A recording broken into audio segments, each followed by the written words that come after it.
নদীর ওপর ব্রিজ থাকবে, এটা কি আর নতুন কথা? স্বাভাবিক ব্যাপার। মানুষকে এপার থেকে ওপারে যেতে হবে, তাহলে ব্রিজের একান্ত প্রয়োজন। ব্রিজ মানে সেতু না থাকলে মানুষ পারাপার করবে কী করে? সে ছোট হোক, বড় হোক, মেজ হোক, যে কোনো নদীর ওপর সেতু থাকে, এটা আমরা জানি। কিন্তু আপনি কি শুনেছেন যে একটা বিশাল নদী, সেই নদীর উপরে কোনো ব্রিজ নেই, যার দৈর্ঘ্য হলো 6400 কিলোমিটার, সেই নদীর ওপর আজ পর্যন্ত কোনো ব্রিজ নির্মিত হয়নি। অবাক কাণ্ড না? পৃথিবীর বৃহত্তম নদী, অথচ কোনো ব্রিজ নেই। তার কৌলিন্যই হারিয়ে গেছে ব্রিজ ছাড়া। এখানে ছোটোখাটো নদীর ওপর বড় বড় ব্রিজ, এখানে এত বড় নদী, কোনো ব্রিজ নেই। যাই হোক, আজকে এই উপরে আজকে আপনাদের একটা গল্প বলব, মানে এই কাহিনিটা আপনাদের সামনে তুলে ধরার চেষ্টা করব যে বিশ্বের দ্বিতীয় বৃহত্তম নদী, যার নাম কিনা অ্যামাজন, যার পরতে পরতে জড়িয়ে আছে বা লুকিয়ে আছে অ্যাডভেঞ্চার আর হিম শীতল নানা রকমের ঘটনা, সেই অ্যামাজন নদীর ওপরে কোনো সেতু নেই। বন্ধুগণ, আজকে আমার এই আলোচনা এই অ্যামাজন প্রসঙ্গেই, ব্রিজ না থাকা প্রসঙ্গেই। তাহলে যারা নতুন তারা আমার চ্যানেলকে সাবস্ক্রাইব করুন আর ভিডিওটা পুরোপুরি দেখুন। যদি আপনাদের এই তথ্যটা জানা না থাকে তাহলে একবার জেনে নেবার চেষ্টা করুন, ভিডিওতে চোখ রেখে। চলুন ঘুরে আসি অ্যামাজনে। অ্যাডভেঞ্চারাস একটা জার্নি। তো নীল নদীর থেকে বড় নয়, নীল নদীর সঙ্গে তুলনা করা যায়, কেননা বহু দেশের ওপর দিয়ে বয়ে গেছে। ব্রাজিল, পেরু, কলম্বিয়া, আরও অনেক অনেক দেশ, দক্ষিণ আমেরিকার, তার ওপর দিয়ে বয়ে গেছে অ্যামাজন। প্রচুর মানুষ বাস করেন এই অ্যামাজনের উপকূলে, 3 কোটিরও বেশি মানুষ। বিস্তীর্ণ অঞ্চল, কিন্তু অবাক ব্যাপার, আজ পর্যন্ত নির্মিত হয়নি কোনো সেতু। 6400 কিলোমিটার দীর্ঘ নদীর বুকে আপনি যতই যাত্রা করুন, অরণ্যের বুক চিরে দেখতে পাবেন না কোনো সেতু। কিন্তু কারণটা কি? রেইন ফরেস্ট, প্রাকৃতিক বৈচিত্র্য, নাকি অন্য কোনো কিছু, অন্য কোনো বিষয়? এই ব্যাপারগুলো যদি উত্তর খুঁজতে হয় তাহলে আমাদের একটু অ্যামাজন অভিযান করতেই হবে। অ্যামাজনের যে জলপ্রবাহ, সেটা জুন থেকে নভেম্বর মাস পর্যন্ত বেশ সুন্দর থাকে। মানে জুন থেকে নভেম্বর মাস পর্যন্ত বর্ষা এখানে প্রখর। বৃষ্টির জল এমন বন্যার সৃষ্টি করে যে পার্শ্ববর্তী অঞ্চলগুলো প্লাবিত হয়, ডুবিয়ে দেয় প্রায় সব কিছুই। বিরাট আকৃতির হলেও অ্যামাজন নদী কোথা দিয়ে বয়ে গেছে না, বেশিরভাগটাই বয়ে গেছে অরণ্যের মধ্যে দিয়ে।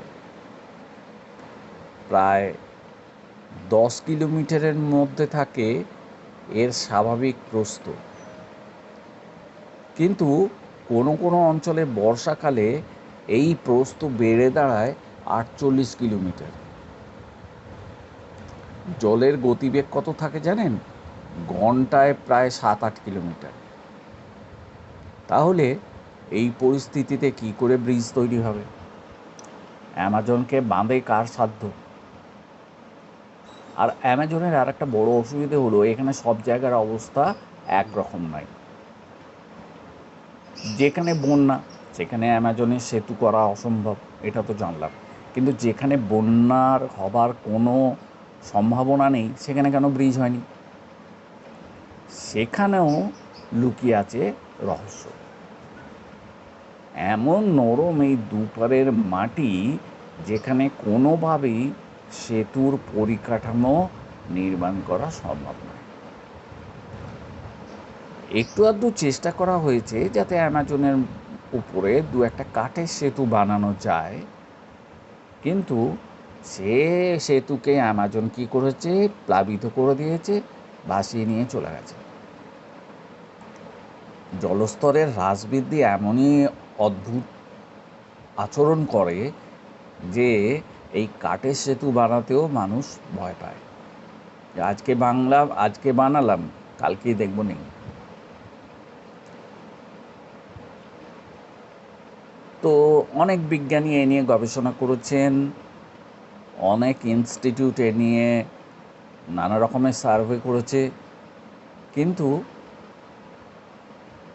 সবারই কিন্তু লক্ষ্য একটাই, সবাই মানে একবারে দ্বর্থহীনভাবে বলেছেন যে শুধুমাত্র দৈর্ঘ্য নয়, অ্যামাজনের যে মূল বৈশিষ্ট্য তা হলো প্রাকৃতিক বৈচিত্র্য। পৃথিবীর ফুসফুস হলো অ্যামাজন। কয়েক লক্ষ প্রাণী, গাছপালা এখানে আছে। অ্যামাজনকে সুন্দর করে রেখেছে।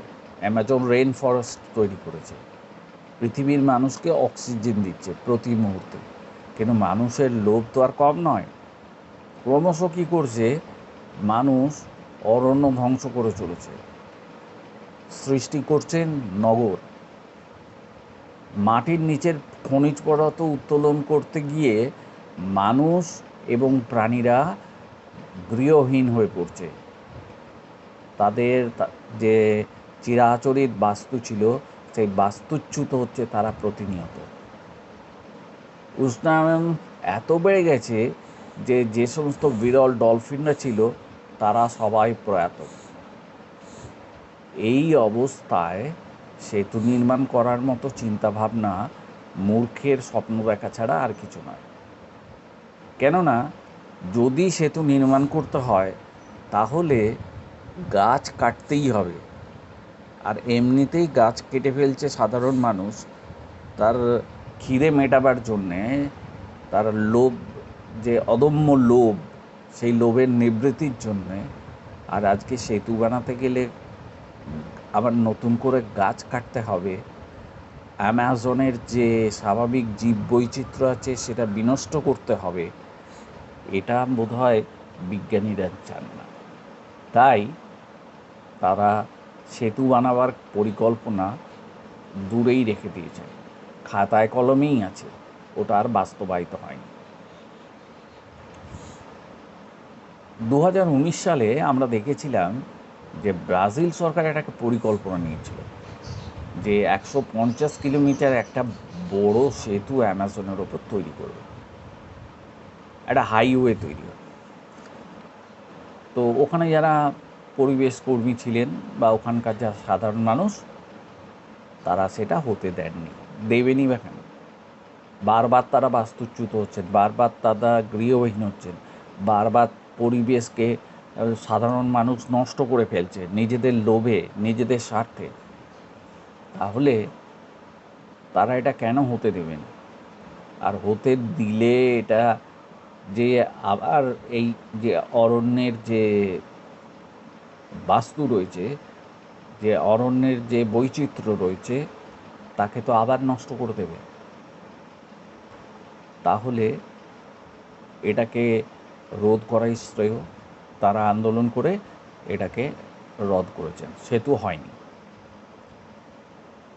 তবে এর পেছনে অন্য কারণও আছে, কেননা যারা লোভী মানুষ তারা দেখেছেন যে অ্যামাজনের ওপর সেতু তৈরি করে কোনো লাভ নেই। এত জঙ্গল চারদিকে, আর জঙ্গলের মধ্যে দিয়ে বড় জাহাজকে তো চালানো সম্ভব নয়।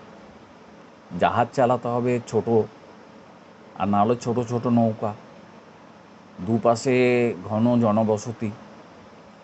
তো মানুষের মধ্যে দিয়ে এইরকম জাহাজ চালিয়ে যাওয়া বা পণ্য নিয়ে যাতায়াত করা, এটা বোধহয় চিন্তাভাবনার মধ্যে আসেনি। আর কত রকমের যে প্রজাতি মানুষের সেই অ্যামাজনের জঙ্গলে আছে, আমরা তো সব ব্যাপার জানি না। যতটুকু জেনেছি তাতেই হাত পা ঠান্ডা হয়ে যাবার মতো উপক্রম। সুতরাং বাস্তুকাররা এইসব ভেবেই হয়তো পরিকল্পনা করার আর সাহস পাননি। আর সেই কারণেই অ্যামাজনের উপর কোনো সেতু আজ পর্যন্ত নির্মিত হয়নি। ভালোই হয়েছে, অ্যামাজন থাক তার নিজের গর্ব নিয়ে, নিজের সৌন্দর্য নিয়ে, নিজের পরিবেশ নিয়ে, বাস্তুতন্ত্র নিয়ে। তাকে ঘাঁটাতে গিয়ে অ্যামাজনকে নষ্ট করার কোনো দরকার নেই। অনেক হয়েছে, এবার ক্ষান্ত দাও বাবা। প্রগতির নামে যেভাবে প্রকৃতিকে ধ্বংস করা হচ্ছে, এই ধ্বংস আর নয়। এবার প্রকৃতিকে শান্ত হতে দাও, সমাহিত থাকতে দাও তার নিচের মধ্যে। অনেক মানুষ পেয়েছে, আর কিছু পাবার দরকার নেই। এবারে প্রকৃতি এমনভাবে তীব্র বিষোদ্গার শুরু করবে, এই হলাহলে হয়তো মানব সভ্যতা চিরতরে বিলীন হয়ে যাবে এই পৃথিবীর বুক থেকে। তাই থাক, নতুন পরিকল্পনা রদ করাই থাক। সবুজ সভ্যতাকে ধ্বংস করার কোনো প্রয়োজন নেই। যাই হোক বন্ধুরা, আমার ভিডিও কেমন লাগলো আপনারা জানাবেন। যারা নতুন তাদের তো বললামই, তারা যদি ভালো লাগে সাবস্ক্রাইব করবেন, শেয়ার করবেন, লাইক করবেন, কমেন্ট করেও জানাতে পারেন আপনাদের মতামত। জানলে খুশি হব। সবাই ভালো থাকবেন।